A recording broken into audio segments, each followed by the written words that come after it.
berated on the podcast we've created. Documentaries, action flicks, big horror, no tricks. John Travolta, Chuck Norris, insane clown posse, no fuss, no mercy, we discuss. Everything gets berated, no one is underrated. From the screen to the stage, except a new cage. No mercy, we engage. Welcome to Everything Gets Berated, where we talk about everything other than indie horror and sometimes indie horror. I'm Anferny. What is up, everybody? It is me, Brian, with a B. Where, who wants to say it? Who wants to say why we look incognito like this? So you ever heard that story, like War of the Worlds? Like the very first War of the Worlds? I love the story behind that it was actually a radio broadcast. Yeah, and there, for some reason, it's like, we're only going to say this once at the very beginning, so if you're late, then fuck yourself. You know? So that's basically what's going to happen here. Anferny and I are going to film a movie, and this will be playing in the background of the movie, so it can't look too much like us, you know? Yeah. Because then they'd be like, hey, are those guys?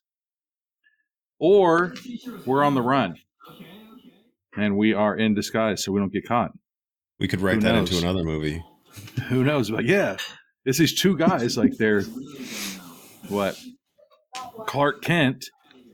Yeah. You know, and whenever they put on sunglasses, people don't know who they are, you know? Because Clark Kent wears glasses. Superman doesn't. That's the difference. The hair curl.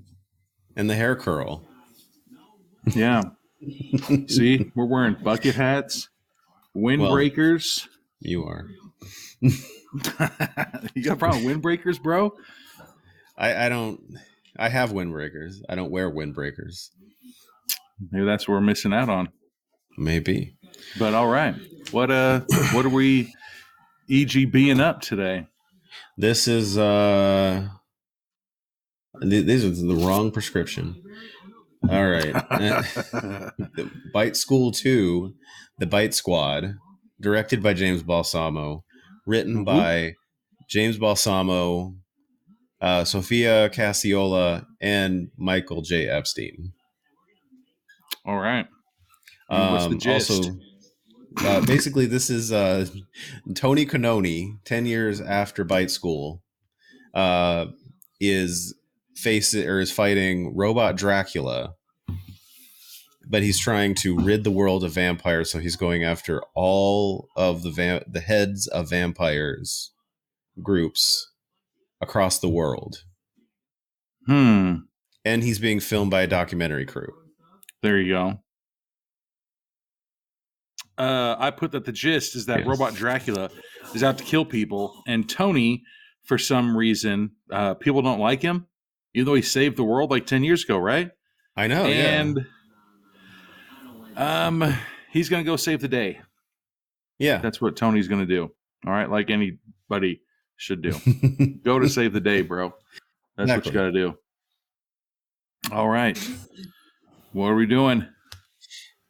So we start out with pretty awesome opening. You know, I'm not going to lie. That opening, it doesn't seem too bad to be a vampire, you know? So they're what is it? Whoever the guy trying to resurrect Robot Dracula in his true form is sacrificing a virgin.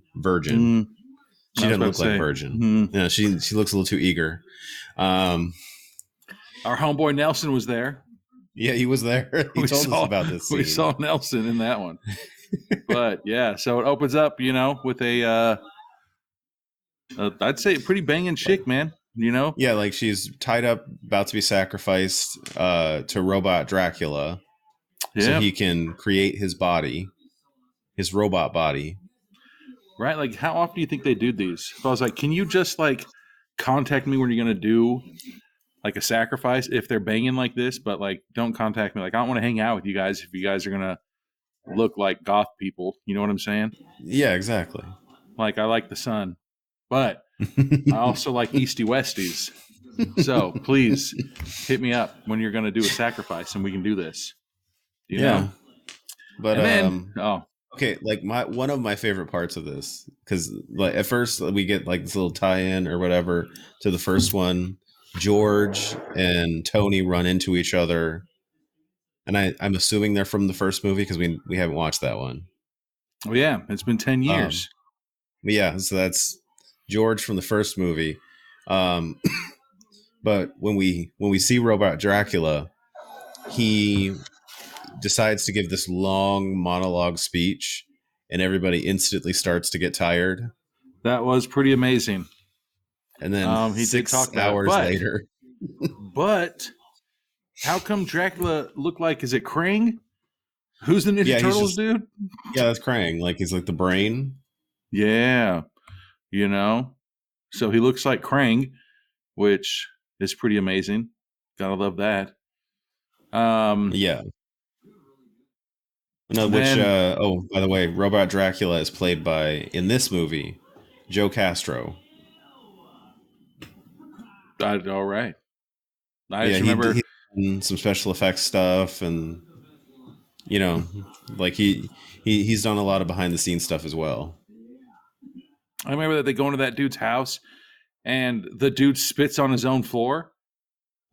Remember? Oh yeah, They go into the house to talk to that guy, and then it must have been like a super moon or something because he spits on his floor. Maybe that's called karma. Maybe that's called karma. Yeah. Because he spits on the floor and then he looks at the moon. He looks at the moon and then freaking turns into a freaking werewolf. Oh yeah, which Dude. they pull off a pretty decent special effect thing there, where he like his normal hand is up, and then he lowers his hand, and then the werewolf hand is there. Dun dun dun. It was kind of cool. It was awesome. And then there was the great montage of the magician just killing everyone. You're just like, damn, man. You know, Houdini and them. There was didn't he have like a catchphrase or something? I forget what it was. It was I don't remember. I don't remember the catchphrase, but I know I was laughing really hard. I saw that James was just throwing out so many one-liners in this movie, dude. It was hilarious. And I have them somewhere in my notes, you know. But I just remember there was a great montage of the magician killing everybody. And there was one where the guy punches through the skull and his face. You're just like, good God, what the hell happens? You know? Oh, yeah. I think that was the final kill. Where George decides to confront the head of what these are like troll vampires. Yeah, too bad. And he distracts him with a dance. And and he's overtaken with emotion, and that's when Tony punches through his face. I remember that poor knight, though. He gets bit by that ugly ass dead animal. Like, what the fuck was that a bat? It was like a bat horse. Oh yeah, so that's the what is it? The flashback to how Robot Dracula became Robot Dracula. It's still pretty. Kind of reminded a little bit Dracula. A little bit of what do you call it? Oh my God. The fucking dude, I can't remember the name of the movie now. He chops hand off, gets a saw put on his hand. Oh, Evil Dead? Yes, Evil Dead. What the hell? Right? Yeah. Yeah. So then Tony or James is going around. He's trying to figure out how to, fix this stuff, right? And so he comes up to the horse crooks, the horse. Oh yeah. So he's at the Bite Squad, and I want to say because they have the two scientists, right? Mm-hmm. That I was listening to that voice when I watched the second time. The guy, that's Tom Servo from Mystery Science Theater 3000. Really? When I heard it, I was like, I could swear that's Tom Servo. Yeah, that's one of the original Mystery Science Theater guys. Um, but like that he gets a. We talked about the cross knife. This is the torch cross stake. Yeah, but it's something like, it's like horse crux, horse crew. Yeah, it's like a horse crux or something like that. Yeah, and then James comes in there and he's like, "What's up?" Did he say? Nerds. He said dweebs, Oh yeah. but yeah, dweebs, dude. Haven't I love that word? Dweebs and geek, I know. nerd. Those are Haven't such heard that great. one in a while. Yeah, and that's when he comes in, and James does so many one-liners when he gets the cross. I can't remember them all, but he just does some awesome one-liners. I was like, damn, I should write these down because He throws out we should so many use them, one-liners in dude. like they're just like that. Like he just keeps going. So when those monster trolls came out, okay, I'm Mhm. being 100% serious. When I was a little kid, I had a nightmare, and those monster trolls were in my dream. Like as a kid, I know 2 nightmares that I've had, and that's pretty much it. One was we were in this house, and for some reason, our house was like a circle now, right?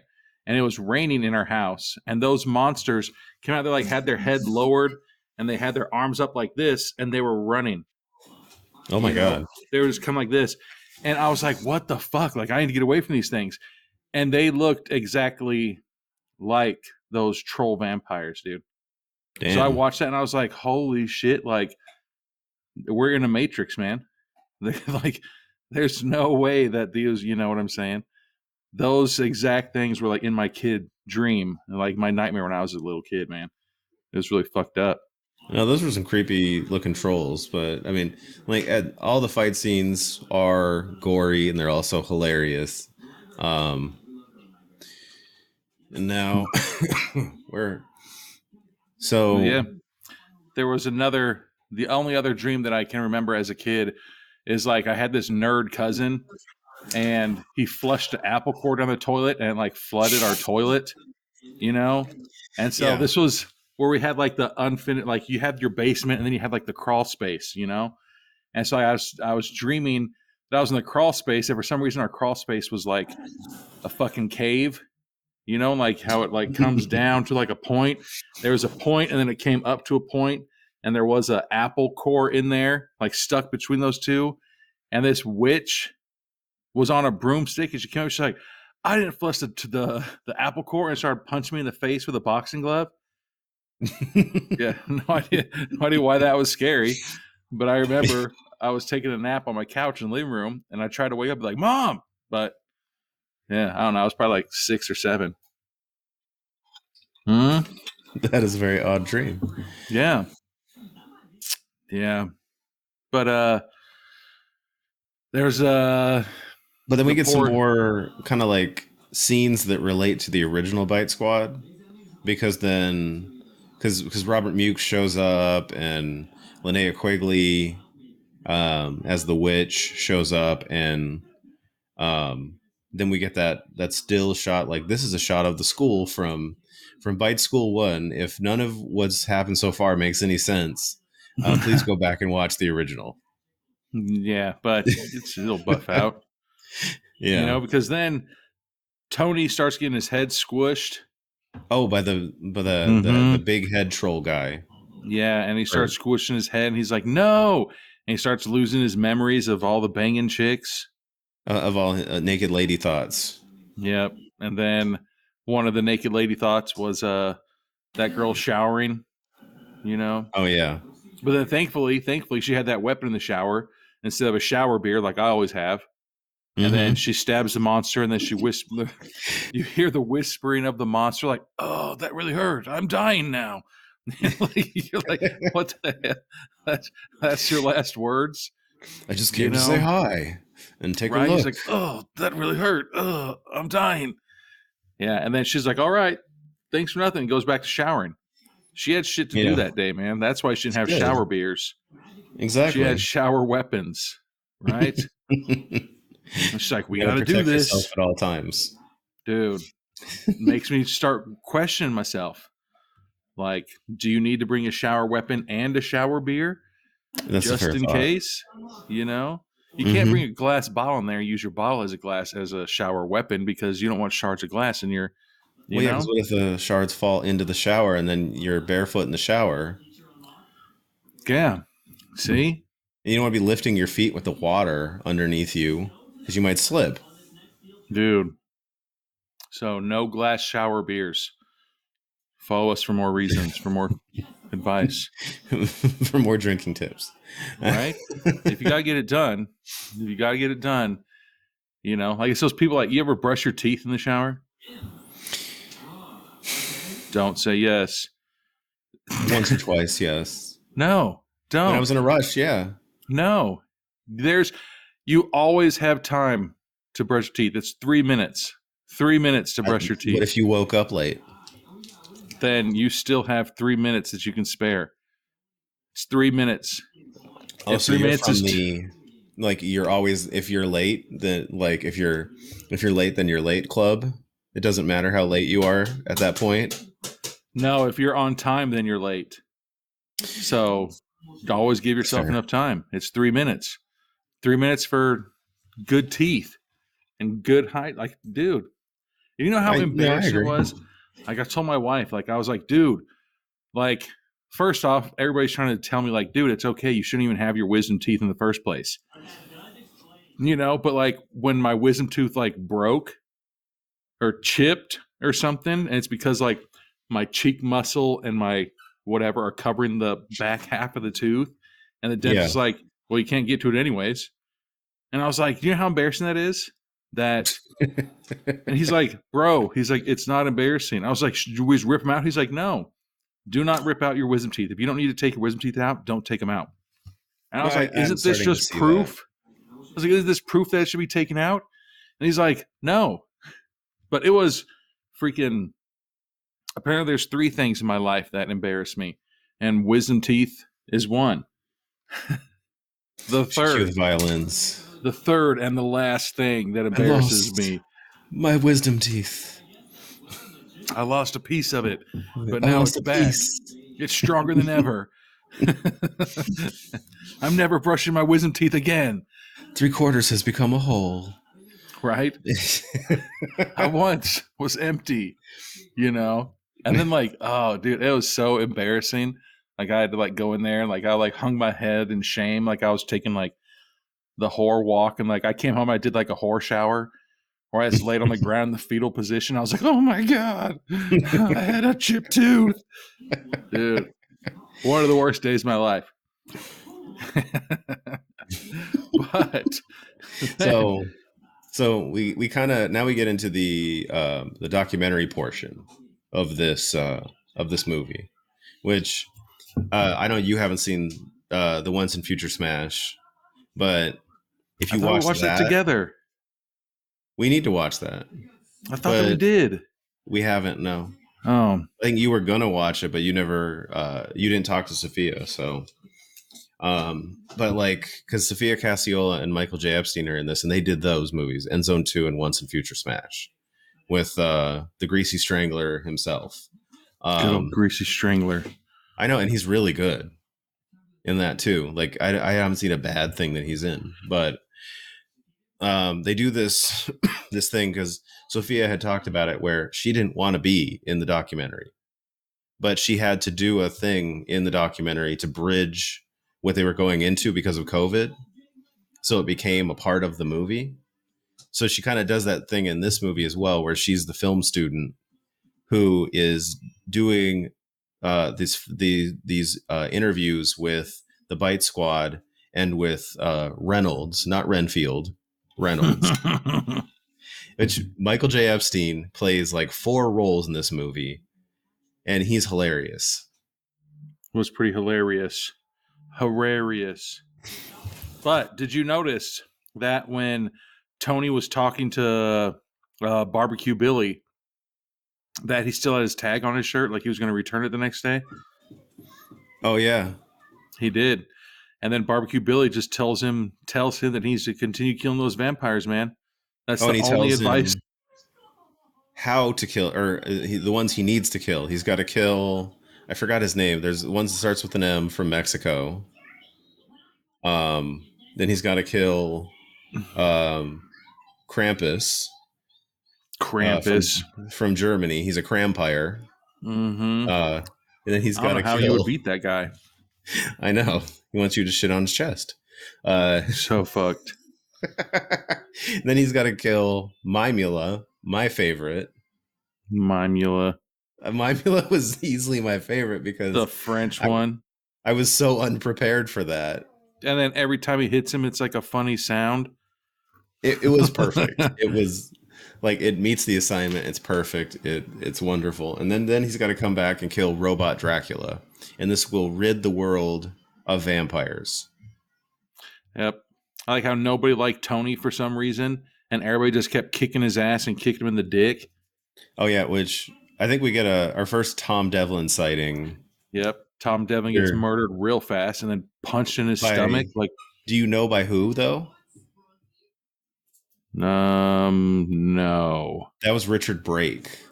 Who's been in a bunch of horror movies. He was the guy who was part of that experience or whatever in lore. The guy who was telling the scary stories or having them tell them. Okay, that kind of. He's also been in Rob Zombie movies, a bunch of them. Like he's a big horror actor. Yeah.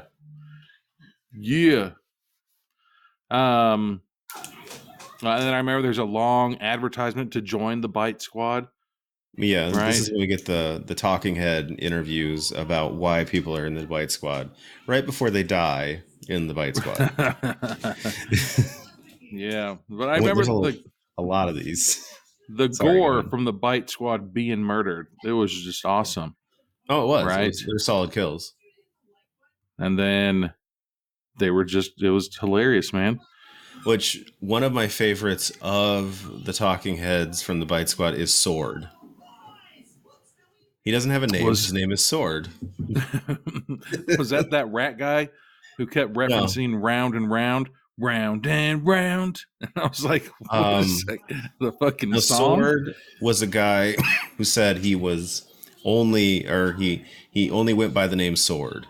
And somebody tried to call him like Ethan or something. He's like, that's not my name. My name is Sword. And he's the guy who runs away instead of fighting and doesn't get killed. God damn it, Sword. That was the French mime. Every time that they fight each other, it's just the funny ass sounds. That was easily my favorite part right there. It was Mimula. And he's like, oh, I'm in a box now, huh? Come on. And then you keep hearing the pong, pong, pong every time he hits the glass. Yeah. But whatever glass the Mimula put up was not double tempered steel or double tempered glass, because if Tony can kick straight through it. Oh yeah, Tony can do a lot, man. I don't know why people were mad at him. He was just there to save the day, and how many people were kicking him in his ass, and I think he's supposed to be like kind of a dick because he's really shitty to the technology nerds that give him all these cool weapons, and then he's just sort of like wants to smoke weed and eat, doesn't really want to fight vampires. He's not, I wouldn't call him the reluctant hero. He's the guy that just doesn't really want to do it. But, sometimes you're put into these roles. You think Superman wanted to be Superman? I don't know if you really have a choice. You think Andre the Giant wanted to be Andre the Giant? Yeah, that's true. That's fair. Mm-hmm. In Spider-Man, what's his face? Macho Man Randy Savage. Bonesaw. Yeah. He became a wrestler for like 40 years to be in that movie, Spider-Man. And look how good he did. Because Bonesaw is ready. He's like, I'm going to step in this cage. And he's like, can I get my money? And he's like, you didn't last 3 minutes. See? That's true. Yeah. He finished it early. Then there was that one dude that was interviewing for the Bite Squad. He just talks about the monster's hot breath on his penis. Oh, that guy. What the hell is wrong with these Oh, people? didn't it Is that say some like shit we would say? it's got their name and like the fact that they're from the Bite Squad, and then there's like random information at the bottom, and it said dick trauma. That's where James was traveling around, or Tony was traveling around, Oh yeah. and then that vampire is following him, and you're like, wait a second. Oh, Reynolds. Was it Reynolds that was following him? Yeah, I think because Michael J. Epstein plays Reynolds, and there's also the vampire that follows him into the cave is Michael J. Epstein. But he doesn't look like Reynolds there, so I'm confused as to if he's supposed to be a different vampire or. I thought it was supposed to be a different one. I think so, maybe. But he plays like 3 or 4 different characters in there.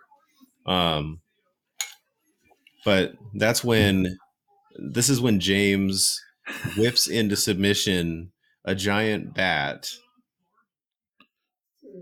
That's supposed to be that bat, right? That's the head of the vampires in Mexico. And I just remember there was a girl who was interviewing for the Bite Squad, and that she said that she grew up in a jungle and that she was always getting bit by giraffes. Oh yeah. You're like, what the hell? And then on top of that, it showed her getting bit by giraffes. Oh yeah, you see like this clip of a small girl running away from giraffes as they attempt to bite her. That was the funniest shit I have seen in such a long time, man. Yeah. It's like, I grew up in a jungle and I was always being bit by giraffes. You're like, wait a second. And then it's like, you don't believe me? Here's a video. And then it's her running around trying not to get bit by a giraffe as a little kid. Which that was the same one, or the same group of testimonials that had the girl that would join the Bite Squad because she didn't want to go to college. That seems to be all she mentioned was, would you rather be in the Bite Squad or would you rather go to college? Yeah, no. I'd rather go to college. Depending on what college, I guess. Yeah. And then that's when you really start feeling for Reynolds, because nobody appreciates him. And everybody's just like, fuck you, Reynolds. You know? Yeah. And then there was a shit ton of cameos. Oh yeah. Coming up. We get the Honky Tonk Man. I think we got Marvick. Do we get Marvick? I swear Marvick was in this movie. Hell yeah. Maybe. I didn't. I normally my Drew Marvick radar is always on, but I didn't notice that one.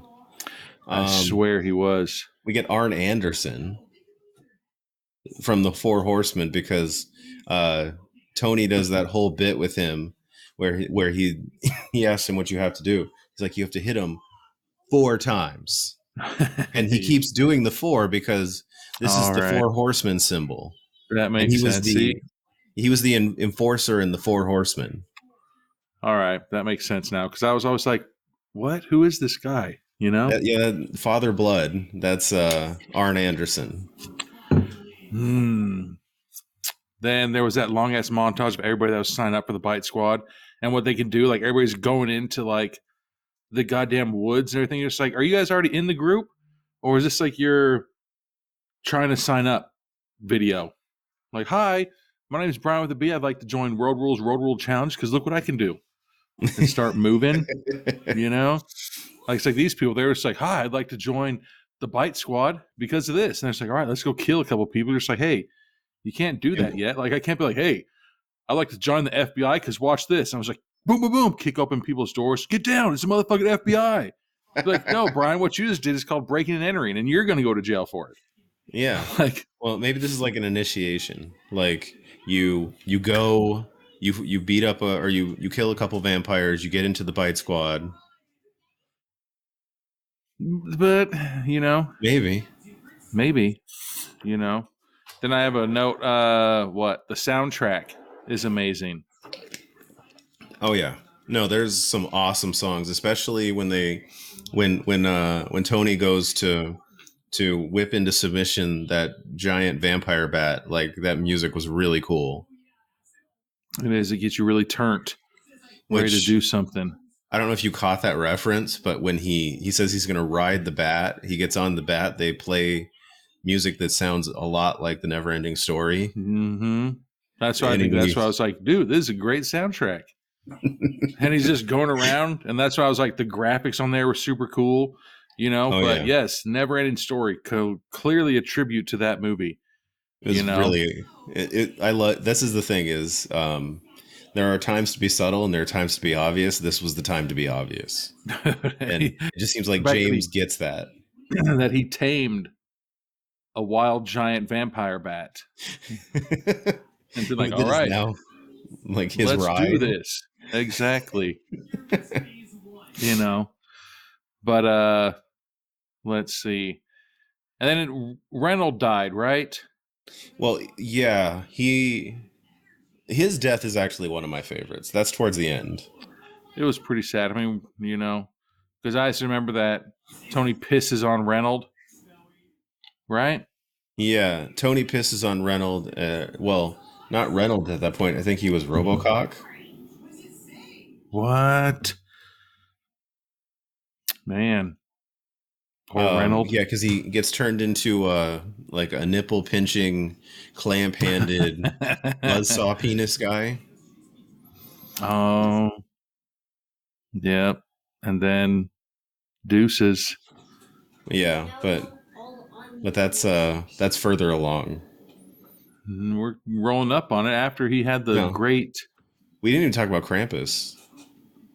Oh, yeah, that was one of the monsters he was killing. Yeah, he kills Krampus in Germany. And Um, Krampus looked so messed up, dude. yeah, he did. It Like, looked so silly. yeah, Krampus. He looks creepy, but like the voice that guy makes, he's like, like he just, it's like you could do a serious German accent, but then you can do the accent if somebody's trying to do an accent, and that's what this guy goes for, and it works. I couldn't do that. I But couldn't do it, dude. Like, yes, that's good. he, that's good. Right? I don't know how to do Meineke, right? that. Oh, the Meineke guy, yeah. Yeah. Um, Volkswagen. That's all I got. oh yeah. And he's like, how But- come, what's that? The Slammin' Salmon, the restaurant? And he's like, no, boss, it's called like charcuterie. He's like, how could it sound like when I say that? And he's like, what? And he's like, yeah. And he said the word. He's like, you see? And he's like, okay. And he's like, it doesn't sound like that when I say it. And he's like, what the fuck? Like, what? No. Yeah. But so when he fights Krampus, he what is it? Krampus wants him to take a poop on his chest. A hot Krampus is a Carl. weird dude. Strange guy. I mean, if you were just made to, if your brother was Santa, wouldn't you be in a bad mood too? Well, yeah, because or Santercleese gets all the credit and you get all the blame Yeah. because you're kidnapping little boys and eating them. Yeah. Don't be a hater and then you won't get murdered. Yeah. But so like that, even that fight, that was a fun fight because like he's fighting with some like thatched wicker stick, and Tony is fighting with like a broken off plunger, and they're sword fighting with this plunger. Hopefully it wasn't used. It probably was. Dun, dun, dun. You think they have toilets in hell? You know what I'm saying? I don't know if it would quite be hell if you have toilets. For me, what if there's like the only toilet we have is public toilets? I'd be like, oh shit. You know what I'm saying? Maybe it's if hell is like what heaven is like in that, what is that Robin Williams movie? What Dreams May Come, where heaven is like what you make it, or basically like what you feel is like your best possible afterlife, then if hell is like that, it's like your worst possible, like everything you hate. Yeah. You just have somebody following you around saying moist, moist. You just have that one patient that won't shut up. You're like, you see, it looks right here on your chart that you stubbed your toe. Well, I looked on WebMD and I actually have syphilis. What? That doesn't make any sense. I mean, I was about to say, right that here. sounds like every day at work for me. Yeah. Like, I was walking, I stubbed my toe. I'm pretty sure that I just had a stroke. No, you didn't. You stubbed your toe. Okay, well, let's just double check it. I think I need my rotator cuff surgically removed. Like, you can't remove your rotator cuff. Like, well, it's what's that surgery that like it's not needed, but you chose to do it? Elective. Yeah, it's an elective surgery. Like when I got my lungs extended. Like, what? It's insanity. I don't get it. Yeah. But So we talked about Mexico, Germany. Oh, we talked about Mimula, right? yep, making those funny sounds. Which that was really funny. So then there's that big final battle where Reynolds is leading the group of vampires, which they kind of like allude to the fact that these vampires are not very good at being vampires, because he makes that mention right before the fight happens, where he's like, those vampires in the 1700s were much more reliable and much better. Which I kind of feel the same way about the Bite Squad people. Like, Yeah. it's just a bunch of people that probably shouldn't be vampire hunters. Yeah, because a bunch of them were getting killed right when they went off into the forest. Yeah. It's like I don't want to, like it's horrible, and I never mind. I'm not even going to say it. But yeah, like there's a pretty Doom. I think it was Doom or Aliens. There's a funny ass thing where like you stand at the end of the hallway and you just shoot down, and there's just a random alien that like walks across, and so you hit him. You're just like, what if that was that alien's first day on the job? Like he just graduated alien school, and he just got a wife and kid, and he's leaving. He's like, all right, babe, I'll see you in 8 hours. And then he walks across the hallway and gets hit in the head with a ninja star. Like that's the exact same thing that happened with fucking these Bite Squad people. I know. Like, all right, it's my first day. My mom spent all this extra money to buy me a college t-shirt and a college hat. And now I'm going to go out into the woods and I'm dead. Fucking Blair Witch got me. Yeah. Those poor bastards. And then go ahead. The final move, right? Oh, was yeah. the Stone Cold Stunner. Oh, wait. Yeah. No, did we forget?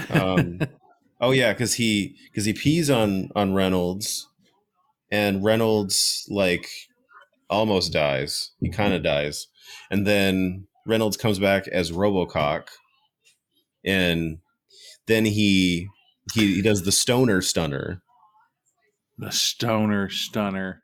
And not spat the bat. Cold. Like his little sidekick throws him the 2 beers, and he cracks them together like Stone Cold and drinks them. Dude, that'd be a way. Like, can you imagine getting beat up like that? I mean, I've seen the videos where like there's been a lot of people that have taken the stunner, but like some people take it well and others not so much. I saw when I was younger these 2 kids that were doing it to each other, and one of them like must have grabbed too low on the other kid's head and like Stone Cold stunned their neck, and the kid's like, God. I was like grabbing them. If you were a little kid and you were Stone Cold stunnered by your brother and you fucked your neck up, please reach out and let me know it was you. Tell me what city and state you were in, and then we'll put you on the show. Which like, that was me. What if they talk? It's like, that was me. I have the same. Hello, my name is Errol. My brother had too much sunny delight that morning, and he was on a sugar rush. He makes no. Sunny Delight and Nesquik chocolate. Mm. But no, like the other one I saw that was interesting is like Randy Orton does the RKO, where like Yeah. people, the one where it's like a stunner, but they jump into the stunner. They And there's been some of those that like I forget who it was, but like there was one at a WrestleMania where somebody jumped off the top rope, and then Randy Orton turned real quick, like in maybe half a second, and just got into position. And it was Kofi Kingston, that's who it was, and he like grabs his head, and they boom go down for the RKO, and he was basically like they were gonna work the moment and try to get it right on the crash pads where where you can't hurt yourself. But then Randy Orton was looking at the ring, looking where he had to stand. He's like, I got it. We don't need to practice. dude, I don't know how they do. I know. How padded are those things? Well, no, like the actual ring. Yeah. The actual ring is a wooden. It's wood. There's no fucking way it's wood. It has to have some There's kind of like a 1/4 inch pad because you want to hear the thud when they hit the ring.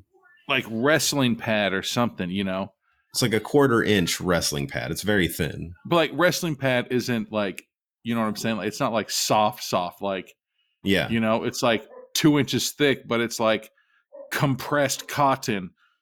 So if you stand on the balls of your heels, you might indent it.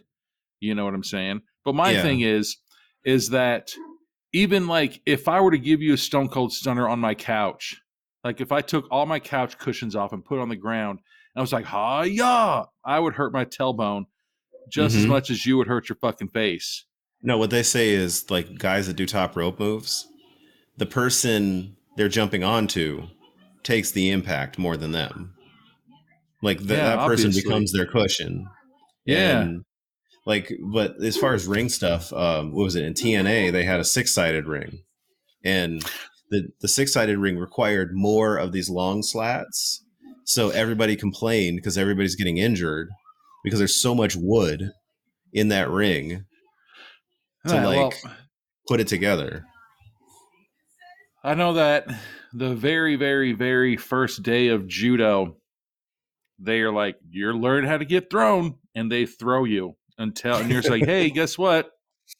I've never fucking been elevated hip toss. I've never been fucking, rain swept or whatever the fuck they're called, And they're just like, well, you gotta learn someday. And you're just like, or you can teach me to defend stuff. There's like, nope. The first day in judo, doesn't matter what fucking day, you are learning to be grabbed by your head and thrown on the ground in the triangle. You're being thrown on your back and you're doing, So like all those wrestlers, if you watch them, they disperse that energy when they hit the mat, and a lot of that is, like, I won't say a lot of it, but, there is some judo background in that. What the fuck? Well, yeah, because my dogs have the zoomies and they're chasing after each other with my gigantic dog, usually our little dog. I say little, but our pit like somehow grabs the dog or the toy from the big one. And like, when dogs have the zoomies, like their ass lowers to the ground. They're just like, yeah. Fucking, I see them run around my backyard with their ass lowered to the ground, like, and trying to run. What the fuck? Goddamn dogs, man. They're hilarious. But no, yeah, like I know they've talked about that a lot of those hits they take, if you spread your arms and your legs, when you hit, you're displacing the impact. Yeah. Here's another survival tip. Yeah. I don't try this at home, kids. This is the only time I'm ever going to tell you don't try this at home, kids. But you should try it if you're ever in this sticky situation. You don't have anything to lose. There's been people that jump out of airplanes and their parachutes don't open. And they say, like, get into that starfish position. Right. Because when you hit the ground, it's going to disperse through your entire body rather than being like, I'm going to get in a fetal position and hopefully that doesn't. Nope, you're going to fuck your shit up. Yeah. You get into that flat starfish position, then you have a slightly less than 0 chance of surviving. Like maybe a 0.1 instead of a 0% chance of surviving. You know? Yeah. But I think But that was okay. it, right? Well, and then we have the final fight with Robot Dracula, where what was it? Tony is told before to kill the Batwing heart, Oh, and yeah. so he draws the Batwing heart out of Robot Dracula. It like flies up, and he shoots it with, or no, he hits it with the torch cross stake, whatever it's This is called. a horse crux. Yeah, the horse crux. Yeah. And then he saves the motherfucking day. Now he can go back to thinking about shower beers and chicks. But like, I think you told us there's like 100 cameos or something like that, and it really does kind of like live up to that. Yeah, there were a ton of cool, famous people in there. Oh yeah, You know? it's very entertaining. Like, I won't say that this is like the most solid story structure, but I don't think that's what it aims to be either, and it works for that reason. Indeed. Well, after you told me And the kind of movie it was, it completely changes your point of view on it, well, yeah, and especially because you get Sophia Cacciola and Michael J. Epstein, because they're really good at that mockumentary style. Yeah. 'Cause Yeah. those talking head things, like, they can get really stale really quick. But the way they kind of draw stuff out of people, it's funny. Is that funny? That's our sign. It That's is. our sign to wrap it up. TikTok goes the clock. Boom. Yeah, well, let's close this out. All right. You like rip Well, our hats and glass off like it's been us the whole time. but We watched yeah, that movie. check this. Or you can get the Blu-ray or DVD for this movie at diestarpictures.com. This is one of 500 offerings that James Balsamo has. Boom. That's an impressive about number. Yeah, That's a 1/4 ton of movies. I know. It's impressive. Math, bitches. I should ask my son. If I said, son, what's a 1/4 ton of movies? You think you know it? Maybe. Oh, he just fucking yelled it. 500. Should I say, son, we're live. Don't freaking be on the podcast, bruh. Hurry up and come here. Let's see this. You have 3 seconds to tell the world who you are besides this kid pissing right here. All right. Thank you. But yeah, thank you for listening, and we'll talk to you next time.